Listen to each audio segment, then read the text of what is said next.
Hi, welcome to my YouTube channel.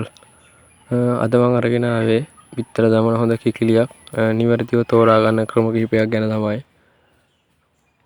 වැල්වට අරන් නැතෝ අපි යමු වෙන වීඩියෝ එකට. හරි, අපි කඩේකින් හෝ වෙනත් ෆාම් එකකින් අලුතෙන් කිකිලියන් ඔයාගේ ෆාම් එකට ගෙන්න ගියාම ඔයා මේ ලක්ෂණ තියෙන කිකිලියන් විතරක් තෝරා ගන්න ඕන. මොකද ඒක ඔයාට ලාභදායී වෙන නිසා.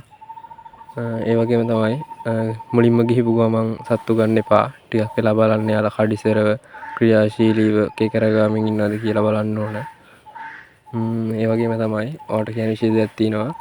ඒ වගේම පැත්තකට වෙලා තනියම ඉන්න ඔළුව තටු අස්ස ගහන් ඉන්න කිසිම කඩිසර බවක් නැති තටු කඩම් වැටිලා නිකන් පොරවගෙන වගේ ඉන්න සතුන්.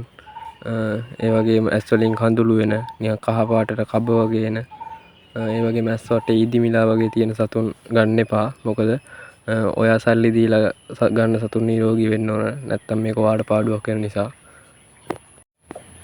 හරි එහෙනම් වැදගත්ම ලක්ෂණ ටික කියාගෙන යන්නම් මෙහෙමම. ඔයාලා සතුන් තෝරාගද්දී ඒ කියන්නේ වයස අඩු සතුන් ගන්න බලන්න. මාස 6ත් අවුරුද්දත් අතර වගේ සතුන් ගන්න බලන්න. මොකද ඒක ඔයාලට ටිකක් ලාභයි. ඒ වගේම කරමලය තද රතු පැහැයට ඉන්න සතුන් ගන්න බලන්න. ඒ වගේම හොඳින් බිත්තර දමන කිකිලියන් හරිම ක්‍රියාශීලී. ඒ වගේම මෙවැනි කිකිලියන් තමා වටපිටාවේ ඇති වෙනස් වීම් ටක් ගාලා විවරම් කරලා බලනවා. ඒ වගේම තමයි හොඳින් බිත්තර දමන කිකිලියන් ප්‍රමාණවත් බරකින් යුක්ත වෙනවා. ඒ වගේම හොඳින් ආහාර ගන්නවා.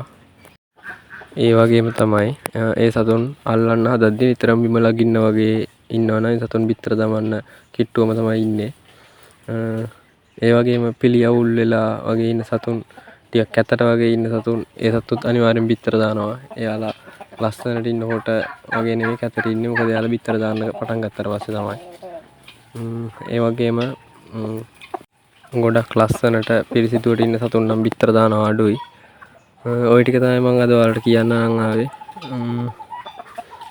මේ වගේ වීඩියෝ දිගටම බලන්න channel එක subscribe කරන් යන්න. එහෙනම් මම අදට ගිහින් එන්න යාළුවනේ.